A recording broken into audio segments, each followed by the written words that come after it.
Pensacine ao vivo, direto de LA. E hoje a gente tem o painel Pensacine, que a gente vai falar um pouco da produção nacional e pensar um pouco a produção nacional para o mercado internacional também. E hoje a gente tem vários convidados aqui. Como é que tá aí, pessoal? Tudo bem? Fala Marcelo Cosme. Marcelo Cosme, direto de São Paulo. Bacana, Nani. Prazer aí, cara, voltar ao Pensacine. Boa noite, Bruno. Boa noite, Albert. Estamos aí. O Bruno Coroinha tá em Boiçucanga, em São Sebastião. Fala, Bruno. E aí, boa noite, galera. Boa noite, Rafa. Tamo aí, vamos falar um pouco aí sobre cinema, que eu acho que é o que a gente mais gosta de fazer na vida, né? É isso aí, o Albert Ferreira tá em Viçosa, Minas Gerais. É isso, Albert? É isso aí, gente. Um abraço. Rapaz, na verdade é uma honra estar no meio de gente tão talentosa aí, só os feras do cinema. E tamo juntos. Uhum. Beleza. Ô, Marcelo, rapidinho assim, cara. Bem correndinho. Fala um pouquinho do que você tá fazendo hoje, qual um pouquinho da sua história, o que você tá fazendo hoje no mercado. Bacana. Bom, eu estou no mercado há mais ou menos há 12 anos. Sou colorista, né? E tenho trabalhado bastante em séries para TV, né? Tenho feito alguns trabalhos mais técnicos junto à equipe do Netflix, né? E publicidade, que é o que paga as contas. É isso. E você, Bruno, manda lá. Comecei a trabalhar com 14 anos, né? Meu pai já era do cinema, já trabalhava com cinema. Hoje eu estou dirigindo, eu estou captando aí um longa documental sobre o apresentador Bolinha, o Edson Bolinha Cury. Estamos desenvolvendo agora dois roteiros de série e um filme ficcional. Albert, e você, meu amigo? Então, comecei no estado de Alagoas a trabalhar com cinema, onde eu tive o prazer de fazer um curso de operação de câmera em HD com o Coroinha, foi meu professor. E depois disso, trabalhando em documentários, atuando como operador de câmera e como diretor de fotografia, eu vim parar em Minas Gerais, aqui na Universidade Federal de Viçosa, onde eu coordeno o Laboratório de Análise e Experimentação Audiovisual, no curso de jornalismo. Legal, eu te ouvi bem, mas sua imagem deu uma congelada, mas tá bonito, já voltou aqui, tá tudo funcionando. Então, produção nacional perante o mercado internacional. Pô, é uma briga aqui que não acaba, né? A gente vai só dar a pontinha do iceberg aqui, dar uma encostada no assunto, que é um assunto longo e a gente não tem tanto tempo assim, né? Quem quer começar? Quem quer a palavra primeiro aí? Eu Manda tenho aí, alguns pontos Albert. chaves. Deixa eu entrar com um aqui que eu acho que eles antecedem a questão do cinema e talvez dê pano pra manga aí. Uma questão da língua, né? A língua portuguesa, como encarar o mercado internacional com a língua portuguesa, né?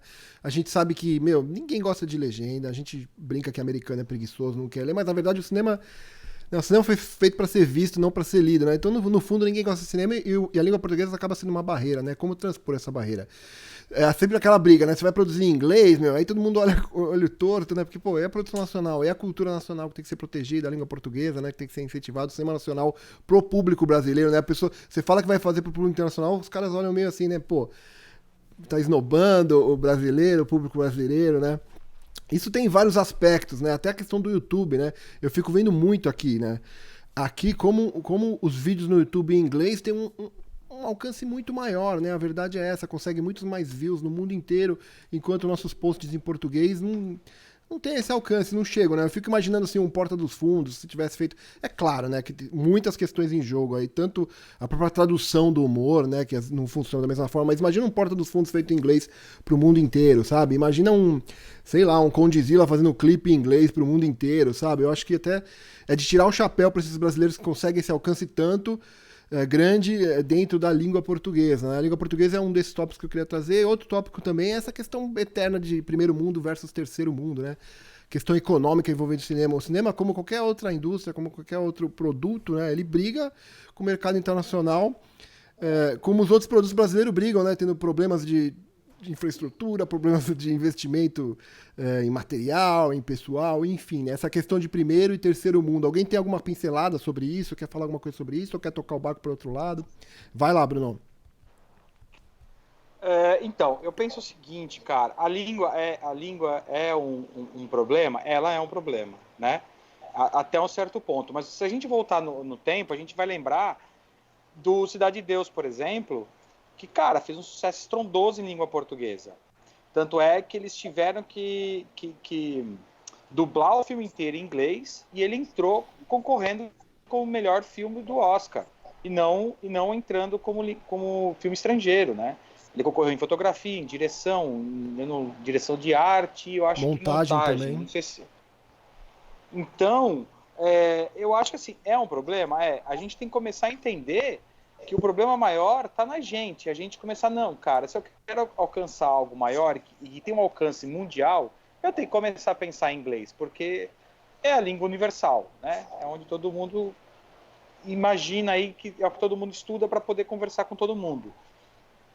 E a gente tem que pensar em fazer, né? A gente fica sempre parado, mas tem aquela cabeça, quem faz arte não pode ganhar dinheiro. Cara, a gente tem que começar, acho que, quebrar um pouco isso também, né? Eu acho que cada um tem o seu nicho e todo mundo vai trabalhar achando aquele seu know-how, né? O seu caminho para poder chegar onde você quer. Então, assim, é um problema a língua portuguesa? É um problema. A gente não tem todos os equipamentos que tem nos Estados Unidos? Não tem, mas eu sempre acho que a falta de opções, a falta de equipamentos, vamos dizer assim, né? Ela nos traz desafios muito bons de como resolver e ter o trabalho tão bom ou quase tão bom quanto o cinema americano, por exemplo, né? Que impreterivelmente ele é o marco número 1 do mundo, né? Ô Bruno, acho que você matou a pau. O cinema, eu já vou te dar a palavra, Albert. O idioma é um problema, não é o maior dos problemas. Até o Parasita tá aí no Oscar esse ano também, para reforçar essa ideia de que o cinema ele tem essa linguagem universal e ele vai transpor, né? Mesmo sendo em outra língua, ele consegue alcançar, né? Vai lá, Albert, o que você ia adicionar? Desculpa.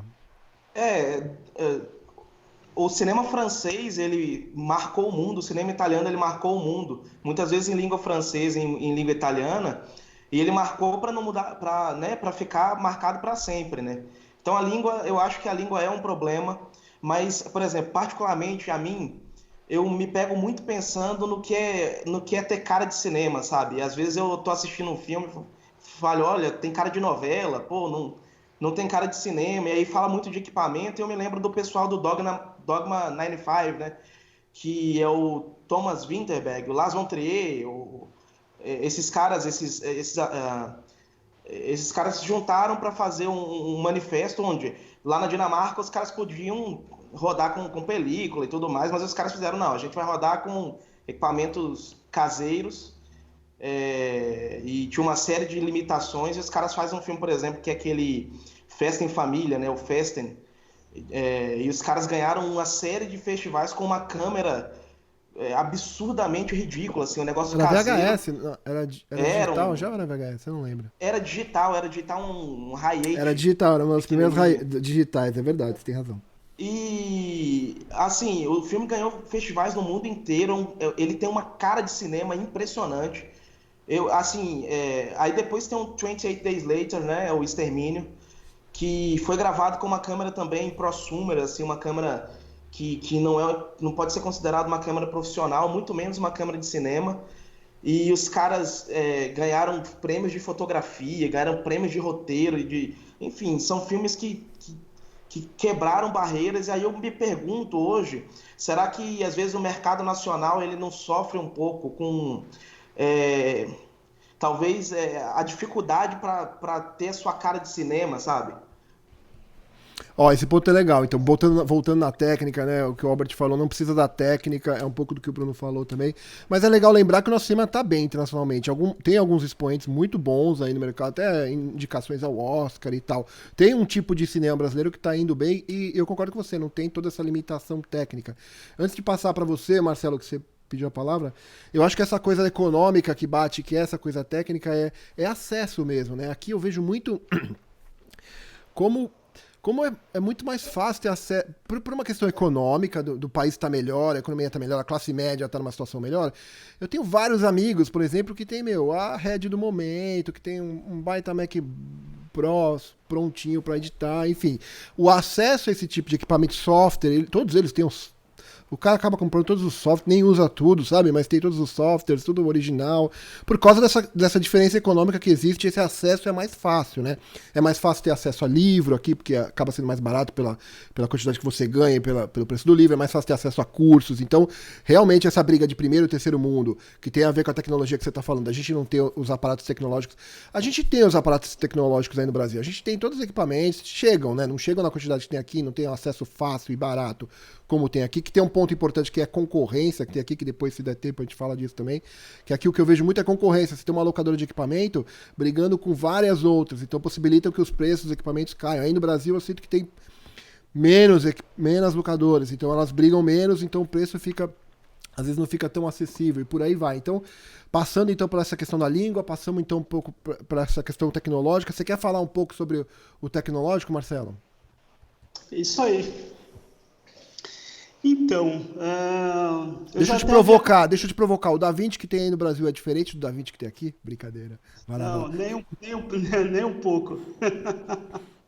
Nem um pouquinho. O que acontece é a qualidade do material que chega, cara. Isso é um problema. E isso eu já havia comentado antes da live com o Bruno, com o Albert, até com você, Nani. E assim, eu sou um cara muito, eu vou falar cético, assim, em vários aspectos, né? Eu não sou um cara muito de amor à sétima arte, nem à sexta, nem à quinta, nem à quarta, nem à terceira, nem à segunda, nem à primeira. O que eu gosto, o que eu não gosto, e acabou, cara. O Albert falou do Dogma, né? Eu acompanhei algumas coisas, eu gosto do Lars von Trier e tal, né?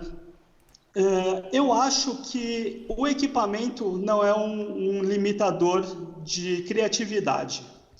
Eu acho que você tem que entender o aparelho que você tem na sua mão, a ferramenta que você tem na sua mão, né? Se eu tiver uma ARRI, se eu tiver uma RED, se eu tiver uma 5D na mão, eu tenho que entender o que essa câmera vai me entregar, o material que eu vou ter, né? E tentar adaptar a minha arte, né, para esse equipamento, né? Eu acho que esse é o principal problema, assim. Às vezes a gente pensa, caramba, pô, eu vou filmar com uma Alexa, né? Eu vou pagar, sei lá, vamos chutar, R$ 1.500 numa diária de uma Alexa. Eu sei que deve ser muito mais do que isso, né? E esquece de locar luz, esquece de locar filtro, esquece de ter pessoas qualificadas para estar operando essa câmera. Não adianta só você ter uma RED, uma ARRI na mão e não souber utilizar essa câmera. E outra coisa, você tem que ter uma boa história, você tem que ter uma história bem amarrada, né? Eu acho que aí é que está o segredo de começar a fazer um material com cara de cinema. É você entender as ferramentas que você tem na mão e entender a parte literária que você tem na sua mão também e que você quer transformar em imagem. Ó, segura essa ideia do roteiro aí que dá bastante pano pra manga. Deixa eu só voltar aqui. Então tem essa questão técnica de ter acesso ao equipamento e ter essa questão técnica de saber operar o equipamento. É isso que você tá mencionando, né, Marcelo? Isso, cara, eu sinto muito aqui. Eu sinto muito essa diferença. Tipo, a quantidade de produção aqui é muito maior. Então, num período que sei lá, um fotógrafo fotografa 2, 3 filmes aí no Brasil, um fotógrafo aqui fotografa 10, 12 filmes, sabe? Então esse período de experimentação, de teste, de fuçar, de errar, de mexer, e a quantidade também que se filma, sabe? É muito mais, os filmes maiores até te possibilitam você filmar muito mais. Então tem todo esse aperfeiçoamento da técnica, do equipamento, mas da técnica artista, que vai te dar um diferencial que às vezes é meio como praticar, né? Quanto mais você pratica, mais você sabe. Vai lá, Bruno, você quer a palavra? Então, eu ia falar um pouco sobre, talvez você falar um pouco sobre isso. Assim, eu me vejo muito um cara privilegiado, né? Por conta disso, assim, por ter nascido, né? Assim, meu pai trabalhava com cinema, trabalhou com ícones do cinema dos anos 70, dos anos 80. Então, assim, eu sinto privilegiado de ter visto muita gente boa trabalhar, né? e o Fernando Meirelles é um deles. E assim, o que eu sinto é isso, assim, por que o nosso cinema agora está chegando num lugar legal? Porque a gente está aí há 20, 25 anos fazendo cinema, né?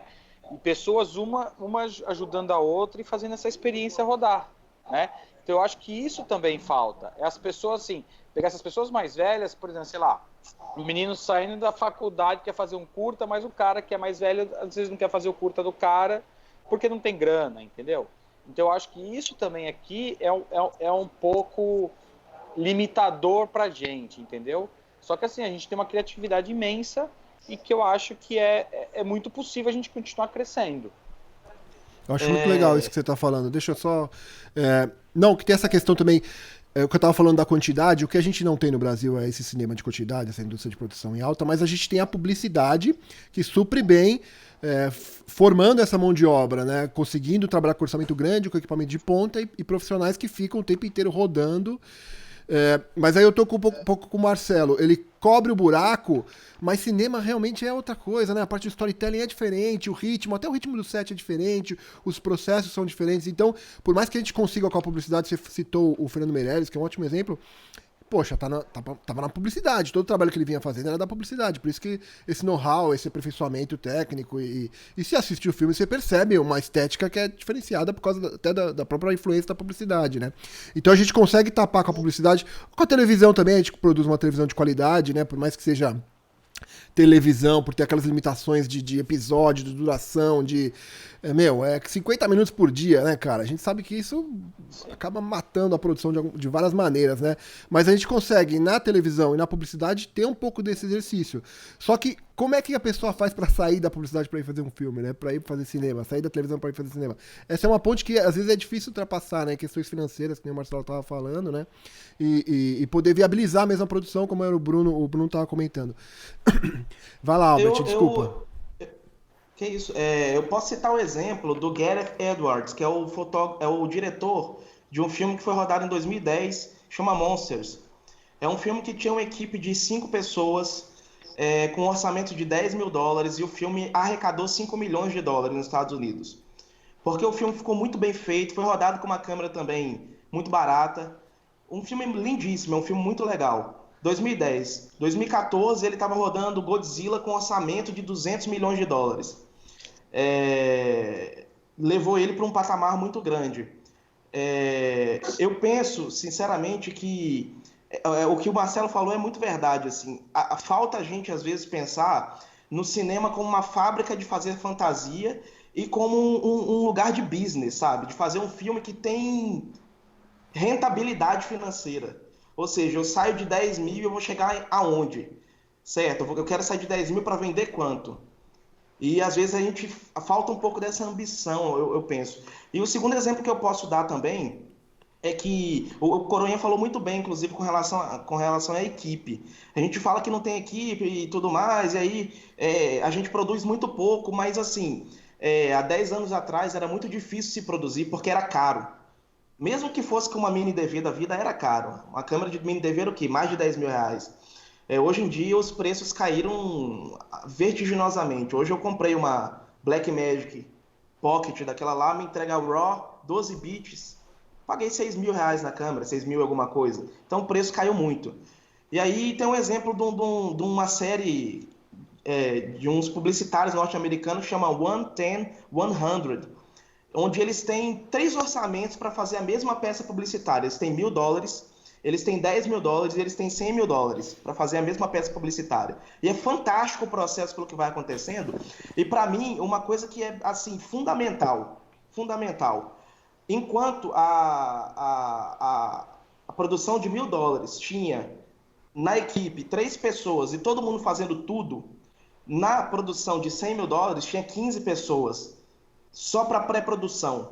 Tinha 29 pessoas na produção, certo? E aí tinha uma pós-produção com colorista, com pessoal de VFX, com som original, enfim, vai lá, substitui uma parede que não ficou legal, tudo na pós. Ou seja, no final das contas, o dinheiro, ele não compra equipamento, o dinheiro não compra ideia, o dinheiro não compra uma série de coisas. Nesse caso, ele compra a equipe. Ele compra gente qualificada para fazer um trabalho bom.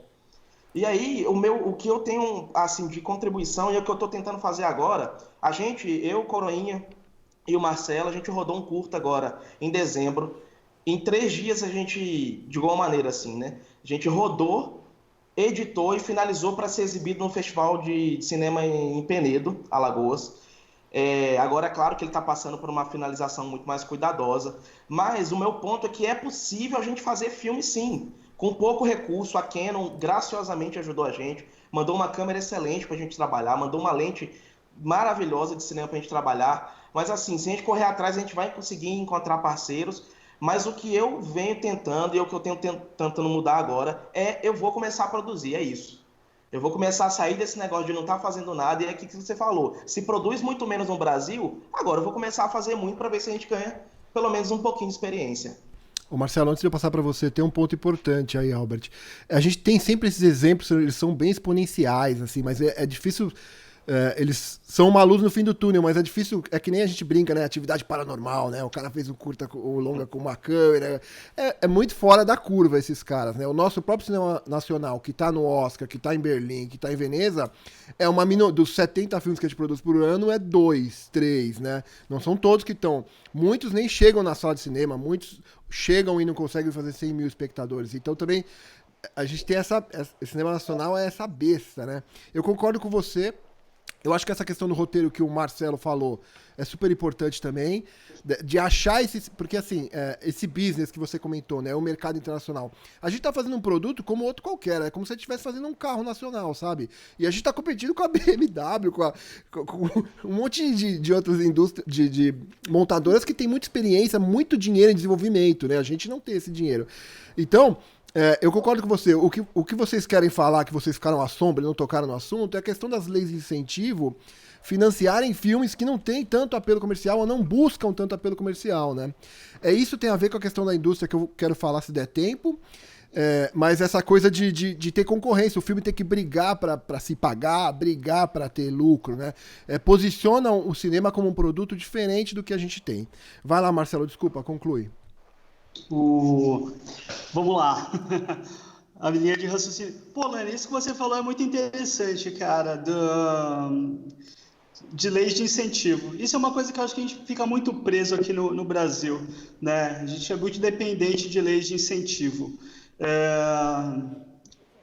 Eu acho que até pela forma que o mercado aqui foi criado, né? Nós não temos empresas, nós não temos estúdios, a gente não tem uma Universal aqui, a gente não tem uma Paramount, não tem uma Century, uma Disney, né? Que consegue bancar um projeto e acreditando no profissional. Você tem que ter uma bagagem. Eu vou dar um exemplo, né? Os filmes do Luiz Gustavo, né? Minha Mãe é uma Peça. Eu assisti o 3, Paulo Gustavo, né? E assim, eu gosto, eu dou risada, eu acho super interessante e tal, mas quantos outros não vão vir nessa mesma pegada pela coisa da grana? Fala, putz, o cara tá fazendo sucesso com isso, eu vou pegar essa mesma linha e vou fazer. Eu acho que Cine Hollywood. A gente acaba fazendo muito isso, assim, né? Faz um filme que fez sucesso, aparece vários, né? Você vê aqui no próprio Brasil. Desculpa. Posso... Eu não acho ruim, cara, a gente achar um gênero, achar um nicho, achar uma fatia de mercado que dê lucro, que se pague, sabe? Eu lembro muito da Porã Chanchada, era um jeito de atrair gente, porque eu não sei, mas parece que esse filme tá muito bem na bilheteria, não tá? O 3. Tá. Então, é uma forma de atrair público, tá se pagando, tá, sabe, a lei de incentivo, né, propiciou profissionais trabalharem e tal, e pode ser um carro-chefe para outros filmes do gênero. Talvez não seja aquela nossa realização cultural, mas é uma forma de produção. Você quer concluir ou eu posso passar pro Bruno? Eu quero só terminar, né? Assim, realmente é um ótimo filme. Como eu disse, eu gostei, né? O que acontece é que dificilmente vê um filme que vai fazer algo melhor do que ele, entendeu? É sempre um filme que é uma paródia, quer pegar a traseira do caminhão ali, entendeu? Para pegar só o impulso, né? E acaba não funcionando, né? Vou dar um exemplo do filme do Wagner Moura lá, né? Do Bop, né? Pô, fez um puta de um sucesso, foi bem pra caramba. Na sequência veio vários outros, veio Federal, veio não sei qual, mas assim, são filmes menores, entendeu? E eu digo menor, eu não digo em produção, eu digo em qualidade de roteiro, qualidade de pensamento. Eles falaram assim, fez sucesso colocar um monte de mostrar o dia a dia do policial do BOPE, né? Vamos mostrar isso como os policiais da Polícia Federal. E, pô, desculpa, assim, amigos que participaram do projeto, ficou uma porcaria, entendeu? É a minha percepção. Vai lá, Bruno. Então, eu quero, na verdade, fazer um catado disso que a gente foi falando, e eu acho importante fazer alguns comentários. A primeira delas, assim, o Rafa falou de que a gente faz 70 filmes e 2 ou 3 no ano fazem sucesso, né? Se a gente for pensar, é mais ou menos parecido com o cinema americano, né? Que faz, sei lá, não sei quanto foi o ano passado, mas deve ter sido por volta de 400 filmes, que é a média que o cinema americano faz, e 10, 12, 15 ali no máximo, são filmes que realmente dão bilheteria, né, que são um estrondo, né? Sei lá, acho que 10, 15% desses filmes devem se pagar ou ter um pouco de lucro, eu não tenho esse número exato.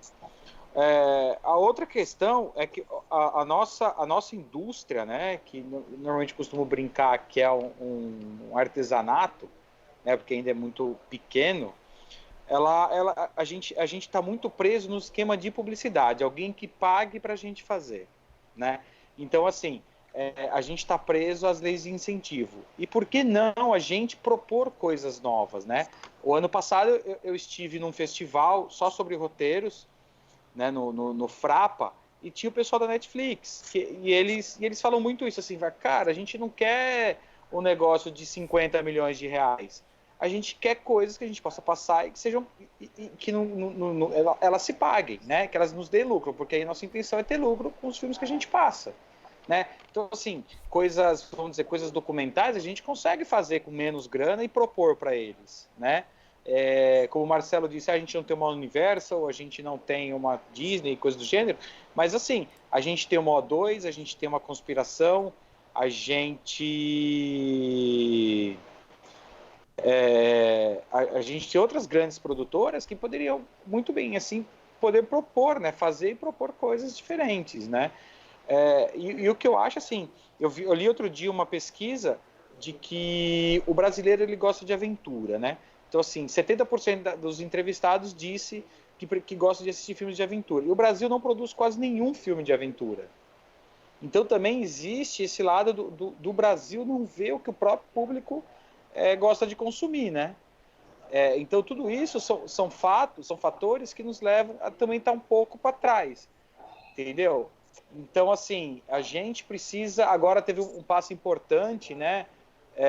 De que vai ter cota para filme nacional nos cinemas, então isso já ajuda a gente conseguir a sair com esses filmes, apresentar esses filmes, né? Eu ainda acredito que toda a sessão de cinema teria que estar passando pelo menos um curta-metragem antes do filme, né? Porque são feitos quantos curtas-metragens no Brasil e quase ninguém assiste porque não tem lugar, não tem portal, né? E eu não quero dizer aqui que a lei de incentivo tem que acabar, porque eu acho que é só através da lei de incentivo que a gente vai conseguir trazer diretores novos, ideias novas, que você fica um pouco mais livre para trazer coisas sem pensar tanto no dinheiro, né, no lucro que ele tem que dar. Então, assim, a lei de incentivo é importante, é muito importante, mas eu acho que a gente também tem que começar a pensar em propor coisas novas para a gente poder também colher coisas novas. Marcelo, antes de voltar para você aí, deixa eu só segurar... Depois a gente vai voltar um outro dia, só para falar de lei de incentivo aqui, porque é uma discussão que vai mais longe, né? Mas eu tô com você aí. Sim. Vai lá, Marcelo, desculpa. Não, o Robert tinha comentado sobre fazer com 1.000, 10.000 e 100.000, né? Que aumenta a equipe e tal, não sei o quê. Vamos pegar o exemplo agora do Cats. Vamos pegar uma coisa que tá no momento, tá aquecida. Cats teve uma puta grana, né? E assim, ficou medonho, né? Se os caras tivessem feito muito parecido com o que é na Broadway, como foi feito com... Os Miseráveis também já fizeram 2 versões, já uma mais próxima do teatro e uma outra mais fílmica, né, assim e tal. E eu acho que a mais próxima do teatro é que funcionou mais, né? E outra coisa, falando também sobre tecnologia, sobre a formação do profissional. Como eu coloquei, eu estou há 12 anos trabalhando com isso. Eu estou há pelo menos há uns 4, né, estudando o tal de HDR, né, High Dynamic Range. Aqui no Brasil, ninguém hoje deu a menor bola porque eu estou falando, né? Eu, em duas conversas que eu tive com um engenheiro da Netflix, o cara me colocou em um projeto para desenvolver né, uma cor em 1000 nits, né, utilizando as ferramentas que eu tenho aqui, utilizando os recursos que eu tenho na minha ilha, para ver se funciona, né? Então, assim, uma empresa que investe bilhões por ano se preocupou, né, com um cara aqui no Brasil que deu uma ideia, né? E aqui dentro do Brasil, eu não tenho essa abertura, né? Se eu chegar para uma O2 falar isso, se eu chegar para uma Globo falar isso, eles vão me dar um tapinha nas costas e nunca mais me respondem, né? Então, é complicado. Quanto ao HDR, desculpa até interromper aí, vamos lembrar que a ARRI fala de HDR desde o lançamento da Alexa, né? Que a ARRI fala que o mais importante não vai ser a definição, o mais importante vai ser o HDR, que vai te trazer uma imagem muito mais fluida e muito mais parecida ao olho humano, né? E eu queria só aproveitar o gancho, já que eu comecei a falar e atravessei, só falar uma coisa, Albert, em cima do jacaré, né? Assim, assistam, gente, é um curta que nós rodamos em 3 dias, do jeito que deu, no interior de Alagoas, contando com atores incríveis que toparam a nossa loucura. Assim, cara, dá para fazer? Dá. Não gastamos basicamente nada, não gastamos R$1.000 para fazer esse curta. Só que, assim, eu hoje editando ele com mais calma, finalizando ele com mais calma, eu sinto falta de ter mais equipe, por exemplo, né? Por quê? Porque, cara, eu olho algumas coisas de direção de arte que poderiam ter ficado melhores, eu olho umas coisas de fotografia que poderiam ter ficado melhores, mas, enfim, a equipe era eu, você, o Marcelo e um técnico de som. E era o que tínhamos, né? Eu estou muito feliz dentro do que a gente tinha para fazer, mas falta se pensar um pouco mais, né? Assim, eu acho que tudo foi feito certinho, mas na hora de fazer o projeto, faltou gente para ajudar a gente a conseguir fazer isso mais rápido e melhor. Albert, antes de você falar, peraí. Não, mas a gente... Mas, Coroinha, isso também tem custo, né, cara? Você tem lá um Premiere, um Avid, você tem lá uma câmera, você tem vários... Sua hora tem um custo também, o seu know-how tem um custo, né? A gente fala dessa produção na raça, né, de fazer tudo sozinho e tal, mas isso também tem um custo que teoricamente tinha que se pagar, né, como produto, né? Vai lá, desculpa. Sim, não, o que eu quis dizer é o seguinte... no sentido de que o Albert falou, mas assim, com menos equipe, que só teve equipe.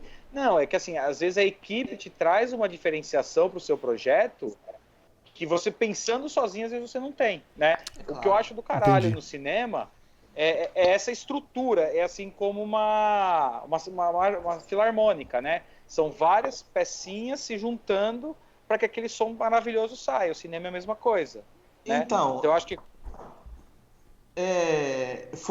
inclusive foi isso que se colocou lá no 100, né? Porque no final das contas a grande diferença era a equipe, tinha muita gente para fazer, era muito mais simples fazer.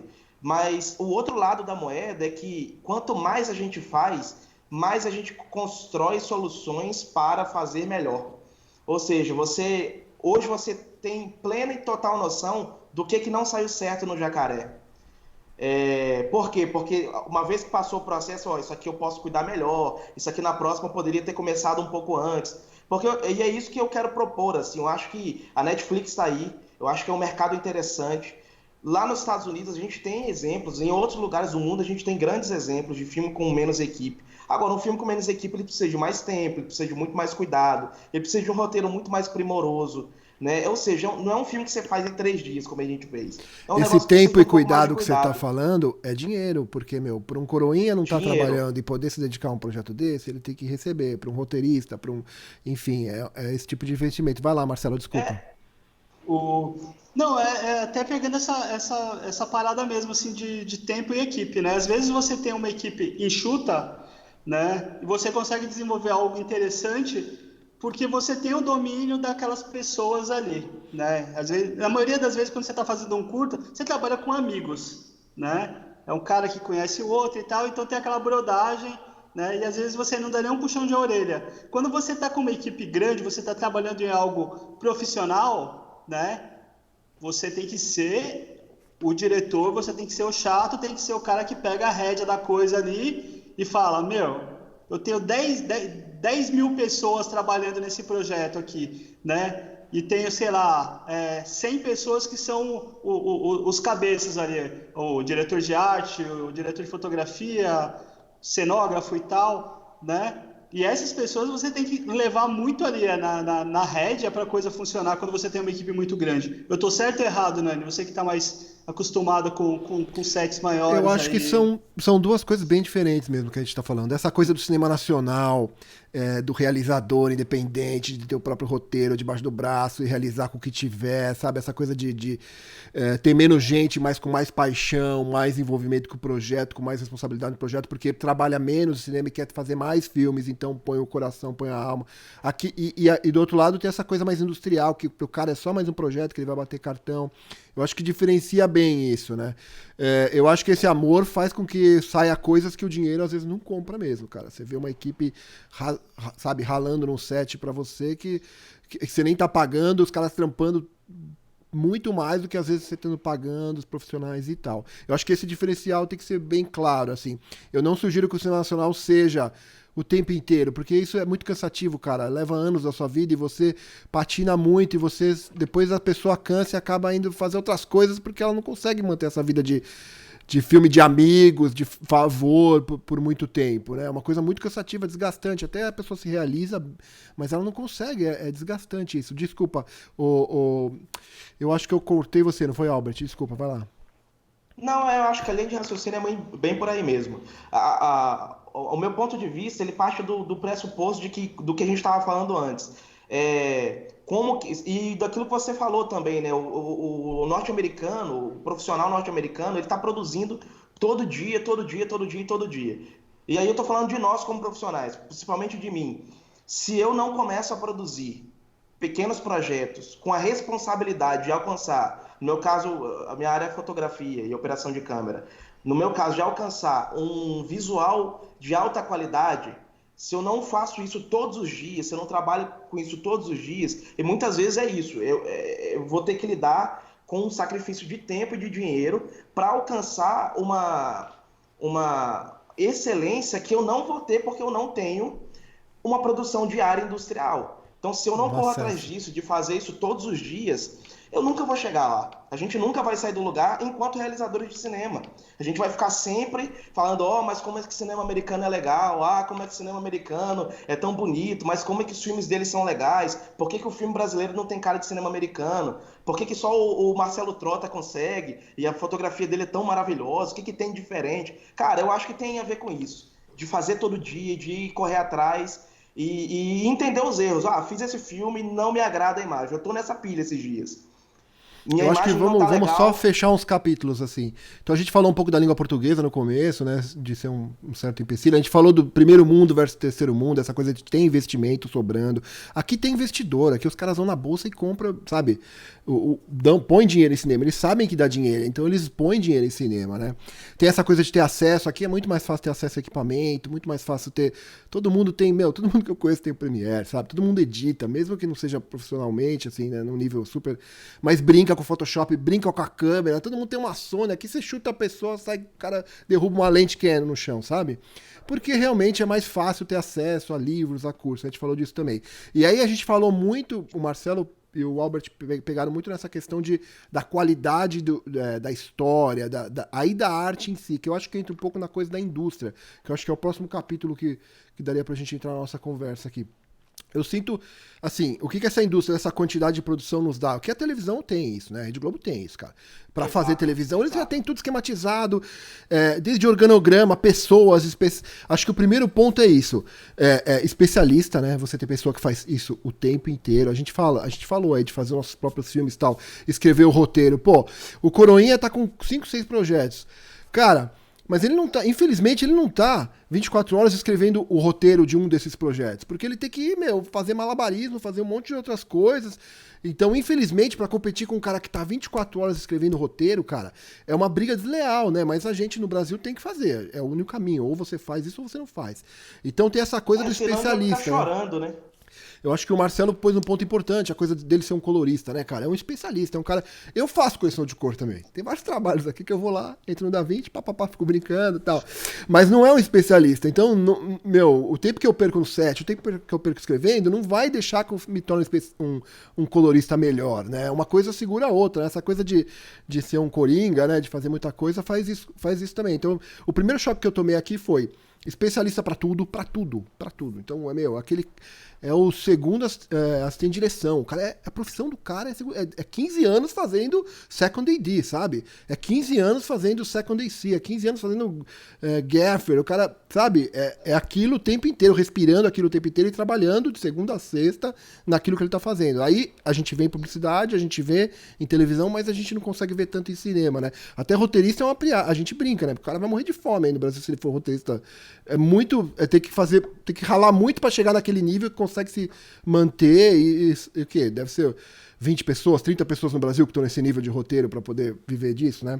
Então essa coisa do especialista, e também se alguém quiser falar sobre isso, fala, e depois eu quero falar sobre processos, né? Procedimentos também, que é aqui um negócio que eu tomei um choque na indústria também. Alguém quer falar de especialista?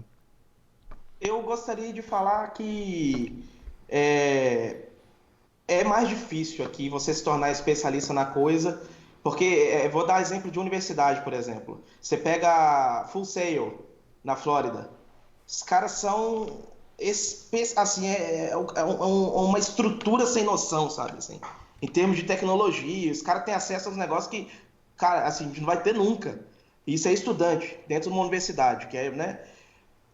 Porém, por outro lado, contudo e todavia, a gente tem que entender que se a gente não pegar para produzir, e aí pensando, no meu caso é o seguinte, eu quero seguir com essa parte de fotografia, com essa parte de câmera, eu estou estudando imagem. Eu não estou satisfeito com a minha imagem, estou pesquisando o que os caras estão fazendo, que filtro que os caras estão usando. Agora eu vou comprar um Black Pro Mist, daqui a pouco, vamos testar a lente, vamos comprar a lentezinha vintage, vamos fazer assim. Você começa a correr atrás, cara, de um resultado. O Tito Ferradans, brasileiro que está lá no Canadá, conseguiu proeminência internacional, está vivendo lá fora com dinheiro de cinema, né? Tá vivendo disso lá no Canadá, porque é o cara que fez isso, velho. É um cara que gosta do look anamórfico, estudou o negócio, se tornou especialista em anamórfico e hoje ele é respeitado no negócio. É um menino, deve ter 22 anos, 23 anos. É difícil essa carreira. A gente não tem formação completa, assim, mas a gente tem uns workshops no Brasil, né? Bem especializados. Talvez seja um por semestre, não é um negócio que você consiga o tempo inteiro se matricular e ter turma, mas tem alguns workshops. Né, o Marcelo pode até falar mais sobre isso, né, Marcelo? Então, em São Paulo o pessoal tem um privilégio. Eu estudei cinema em Alagoas, agora eu estou no interior de Minas Gerais. Em São Paulo as coisas são um pouco diferentes, assim. Tem isso. O Brasil que a gente tá falando é um negócio gigante, né, cara? Eu tô no meu ponto de vista de São Paulo porque eu sempre fiquei aí, né?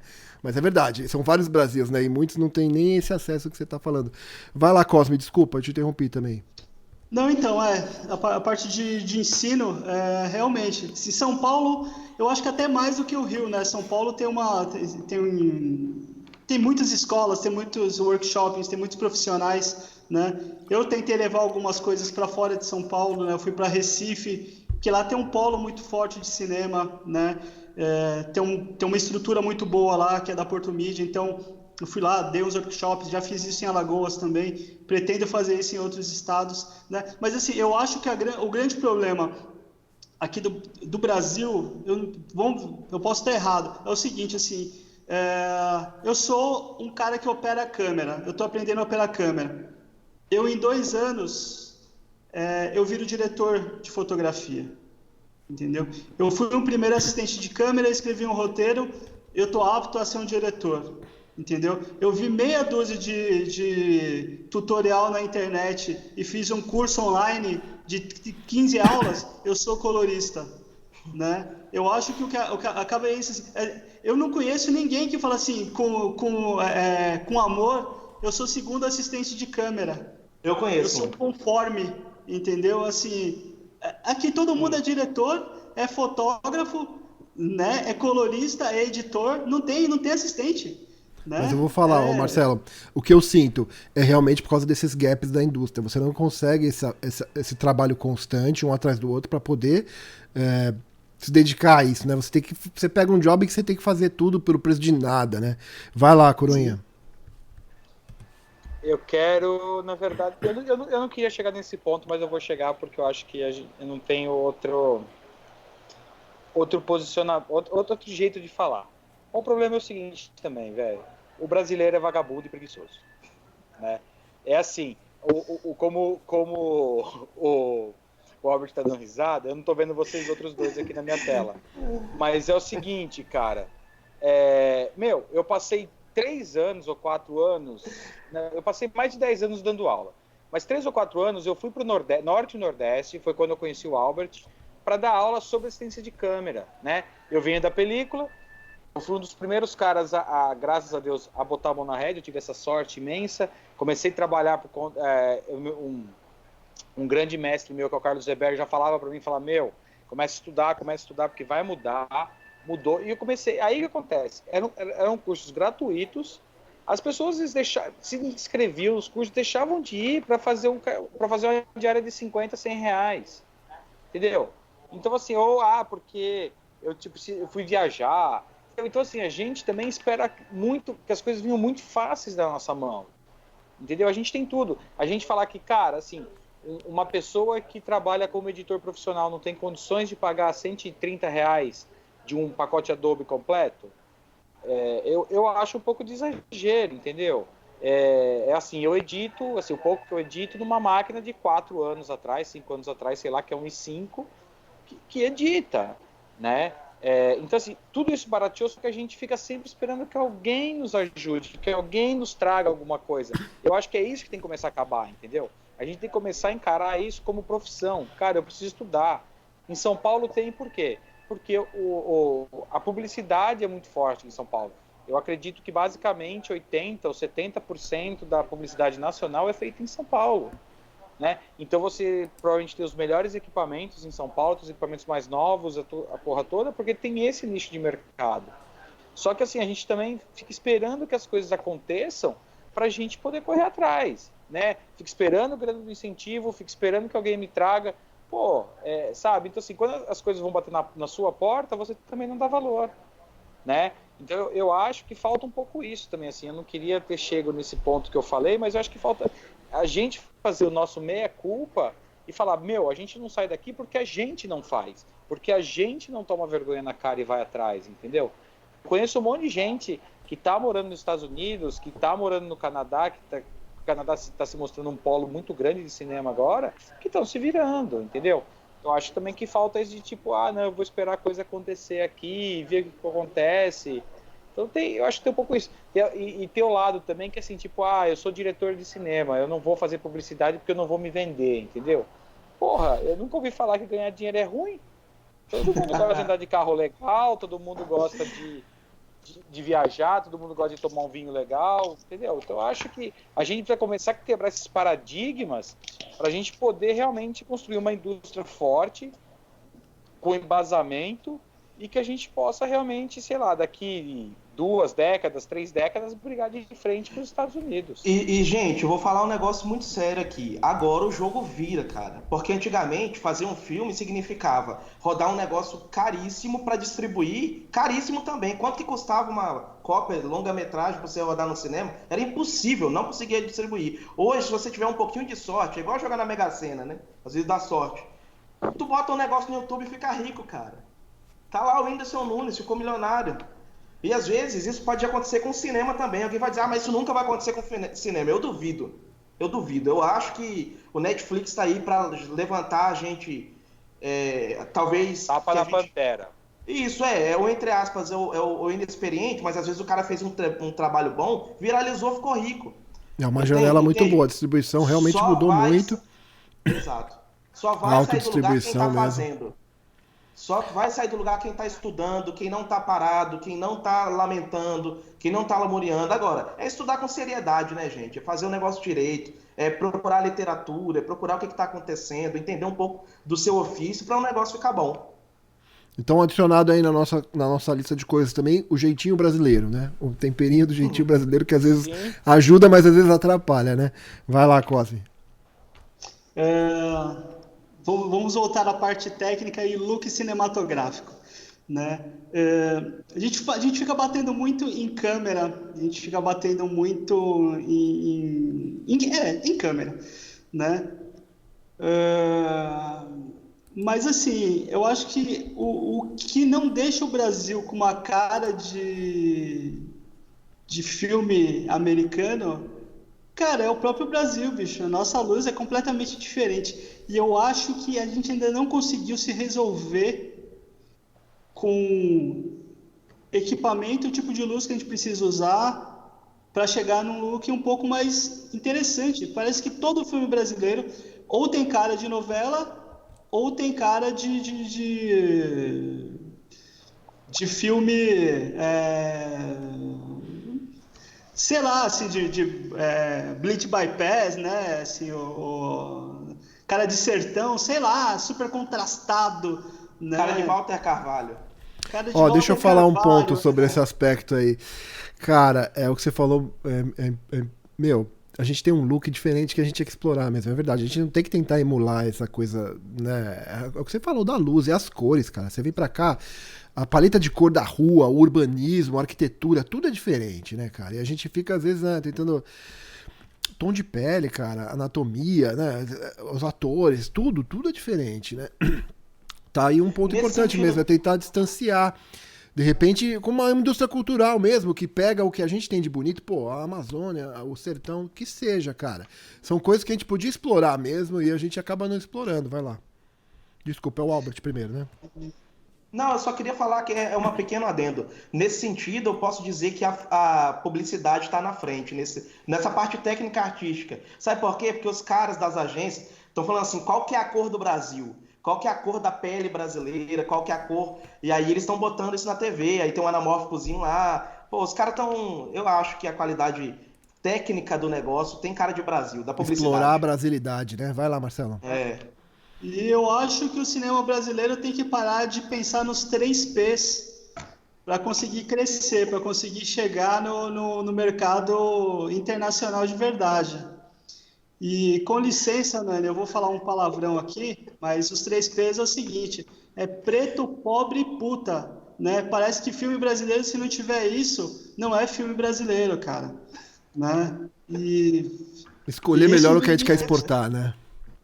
e isso cara, isso me Tá deixa muito. muito triste, para falar a verdade, né? Parece que a gente não consegue se livrar dessas amarras, assim, né? Vamos lá, vai Mas é o pro que você falou, próximo. é um canal que já existe que dá pra. Ele gera atenção, né? Ele gera curiosidade internacional. Então, é meio que surfar numa onda que já vem e que realmente propicia fazer o filme chegar nas telas, cá entre nós, né? por, o- Não tô dizendo que é o por outro caminho e que lado... deveria seguir, né? Pera aí, Albert, por outro segura um lado... pouquinho aí. Desculpa. É o Bruno, vai lá, Bruno.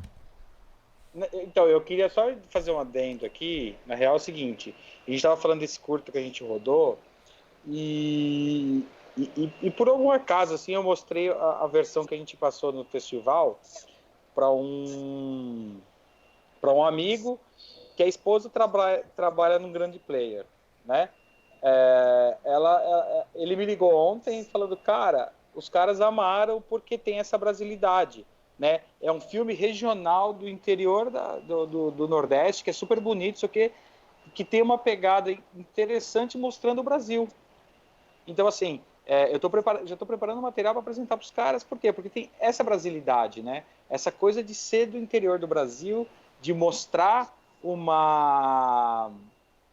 De mostrar um lado nosso que às vezes a gente não mostra, que é coisa bonita, entendeu? Pô, o Nordeste é lindo, o Sul é lindo, e por que a gente está sempre batendo nessas teclas do brasileiro lá fora, né? Que são tudo fodido, né? Tipo, tem nego que acha que aqui tem macaquinho andando pela Avenida Paulista, entendeu? Então eu acho que é isso, a gente tem que quebrar mesmo e mostrar que não é só isso no nosso país. E pensar também que o audiovisual é uma indústria que está dentro de um país que tem quase 200 milhões de habitantes, que tem um PIB maior do que o da indústria farmacêutica, que representa 0,4% de tudo o que o país produz. É muita coisa mesmo. Eu acho que não dá para ignorar que o mercado brasileiro facilmente se autossustenta de audiovisual. Facilmente. Tem muito dinheiro nesse negócio, cara. Dinheiro demais. Então, assim, tudo bem, é legal que tem um filme brasileiro, ele estoure mundialmente, que o pessoal lá fora veja, mas pra gente que trabalha aqui, pra gente que tá no dia a dia, cara, tem um mercado multimilionário aqui, eu diria bilionário, né? Porque são 4 bilhões de reais. Né? Nós temos que começar a fazer cinema pra gente. Exato. Pra depois poder agradar os outros. A Índia tá lá fazendo isso, a China tá lá fazendo isso, Coreia do Sul tá lá fazendo isso. Pra quê? Que eu vou querer fazer cinema pros Estados Unidos, gente? Me ajuda. A gente tem 90% do audiovisual que a gente consome no Brasil é importado, né? Então é uma briga que a gente tem que ganhar aí primeiro, né, cara? Enfim, eu acho que eu tô com vocês, faz sentido mesmo. Mas eu também acho que o cinema é uma arte fascinante e poderosa, que eu digo, né? Que na verdade ela não tem barreiras mesmo. Ela pode sim dominar o cinema nacional, como pode também dominar o cinema, ser exportado e arrecadar no mundo inteiro, né? Vamos lá, pessoal, a gente tá chegando no final aqui. Alguém tem mais alguma colocação? Eu só ia por essa coisa da indústria, do procedimentos, né? Como tudo tem procedimento aqui. Tudo tem uma tabela, tudo tem uma forma de se fazer, ninguém foge muito à regra, o que alivia um pouco a parte da realização para sobrar espaço na cabeça para criação, para realização, sabe? Às vezes eu sinto um pouco falta disso no Brasil. Você trabalha com algumas pessoas, tem um modo de trabalhar, você trabalha com outras pessoas, tem outro modo. Uma finalizadora trabalha de um jeito, uma produtora trabalha de outro, sabe? E aí você fica perdendo tempo discutindo pipeline, processos ali, quando podia estar discutindo criatividade, né? Vai lá, Albert. Eu vou agora puxar para o meu lado acadêmico da coisa, né? Universidade Federal de Viçosa. Eu tenho trabalhado num artigo faz pouco menos de um ano, onde eu estou tentando levantar uma série de procedimentos para o cinema independente, para a cinematografia digital de baixo custo. É esse o nome do artigo que está sendo desenvolvido. E a ideia desse artigo é levantar uma série de procedimentos que serão utilizados na cinematografia digital de baixo custo para se alcançar determinados resultados. E é isso que a gente está buscando. Eu acho que, academicamente, isso é importante porque envolve método científico, né? Teste e enfim, para a gente chegar em determinados resultados. E eu acho que, por isso que eu comecei lá atrás falando do Dogma 95, lá dos dinamarqueses. Eu acho que está precisando do Dogma 95 agora no cinema independente no Brasil, para poder organizar, sabe? Para não ficar essa bagunça, para ter um documento, para que todo mundo tenha onde buscar. A Netflix faz isso, né? Como é que é o padrão para fazer não sei o que lá? Vai lá no documento da Netflix e está lá. Então, acho que se a gente começar a juntar, dá para fazer essa padronização tranquilamente. É por isso que às vezes a gente não acredita em equipes novas ou a gente tem um jeito de finalizar o filme, a gente fica a vida inteira com aquelas mesmas pessoas trabalhando, exatamente porque a gente desenvolveu um padrão, né? E não quer fugir ou não quer quebrar esse padrão. Vai lá, Marcelo. Eu acho... Desculpa, só interromper rapidinho. É só para falar que eu acho que a ABC poderia ajudar mais nesse sentido. A Associação Brasileira de Cinematografia podia estar mais junto dos produtores que não são os mainstreams, para poder levantar esse tipo de solução, sabe? Para poder padronizar outras coisas. Porque assim, padronizar trabalho com ARRI e com RED já foi feito. Tá todo mundo sabendo como é que faz já. Tá precisando agora expandir. Eu lembro que tinha muito isso na película, né? Você ia sempre no mesmo laboratório, porque aquele cara sabia como revelar o material que você filmava, né? Vai lá, Cosme. Então, não, é interessante isso que o Albert falou sobre o cinema de baixo custo aí, né, para estudantes. E eu quero deixar só algumas dicas assim que eu venho aprendendo ao longo dos últimos anos. Assim. Seguinte, galerinha, se vocês estiverem com um projeto e falar assim, ó, eu vou alugar uma ARRI para rodar, né? E foi uma ARRI capenga, que já foi usada 500 bilhões de vezes, entendeu? E você tiver a oportunidade de estar rodando com uma Blackmagic, uma Pocket 6K, que te entrega 12 bits no RAW e que você já está acostumado a trabalhar, faça na sua Blackmagic, entendeu?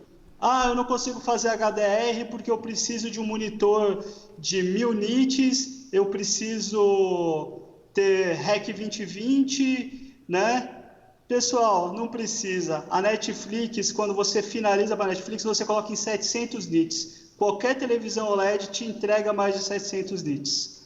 Tá? Você não precisa ter um REC 2020 100%. Netflix você finaliza em P3, né? Qualquer monitor de boa qualidade tem P3. Então, assim, o que falta é conhecimento, né? E vontade de usar corretamente as ferramentas que nós temos nas mãos. Vai lá, Bruno. Bruno? Eu queria dizer o seguinte: se você tem uma mini DV e quer fazer um filme, faça. É só fazendo que a gente vai conseguir mudar e botar criatividade. Não importa o seu equipamento. O que importa é a sua criatividade. A criatividade é o que vai fazer você sair de onde você está para alcançar lugares maiores. Mas não deixe de alugar uma área se você tiver grana para isso, né? Quero, inclusive. O que eu tenho a dizer para todo mundo é que, e é o que eu falo para os alunos aqui na universidade, para os meus orientandos, lá a gente está usando o D3200 da Nikon. Vocês reclamam de 5D, mas lá é D3200. E está fazendo. O que eu falo para eles é o seguinte, gente, a gente tem equipamento mais baixo, às vezes é um celular. Estuda, cara, estuda a limitação do equipamento, vê até onde ele vai, sabe? Estuda de verdade, senta a cadeira, vai ler. Aprende inglês, gente. Isso é uma coisa que eu tenho que falar para todo mundo. Aprendam inglês. Porque a riqueza de material que a gente encontra na internet, que a gente encontra nos lugares em inglês, é libertador. Libertador, porque a gente consegue um conhecimento que a gente não conseguiria em outro lugar. Então, façam isso por vocês. E é isso, gente. Estudem. Às vezes é um celular, é um mini DV. Assiste lá o filme do pessoal do Dogma 95 e vê o que os caras estavam fazendo, sabe? Porque é incrível, é bom, é fantástico. Então é isso, não tenha a preguiça. O pessoal é preguiçoso, cara. Os meus alunos aqui, às vezes eu brinco com ele. Viu, gente, faz sua parte, cara. Me ajuda aí, velho. Os meninos às vezes perguntam assim, Albert, como é que eu faço pra fazer aquele negócio do branco? Você tá falando balanço de branco? É cor? É? Gente, me ajuda aí, cara. Manual, cara. No manual do equipamento tem escrito. Você vai me perguntar, pra mim, me pergunta se esse ângulo realmente contou aquilo que você acha que tá contando, pergunta o que eu achei do corte, sabe? Não me pergunta esses negócios, sabe? Então é isso, gente. Estuda, É bom lembrar que com base no que você falou, né? O Festa de Família deve ser 720, né? Deve estar em 720, porque foi mini DV, né? Por 480, é um negócio absurdo. Enfim, eu acho que a gente arranhou a superfície aqui dessa discussão que vai embora, né? Não tem fim, mas acho que foi legal. Acho que o que ficou faltando aqui foi falar mais um pouco dessa estética, do roteiro, dessa coisa que não é tanto a técnica, as limitações técnicas, mas é a limitação de roteiro e estética que pode ser um pano para um próximo painel Pensar Cine. Eu queria agradecer a todos aí pela participação, foi muito legal. E espero que vocês possam voltar mais vezes pra gente poder fazer mais vezes aí, beleza? Só convidar. Valeu, beleza. Obrigado tchau, por pessoal. A gente aí. Agradecer ao pessoal de casa. Manda as perguntas, deixa os comentários aí que a gente vai responder nos próximos vídeos também. Valeu, tchau. Um abraço. Um abraço.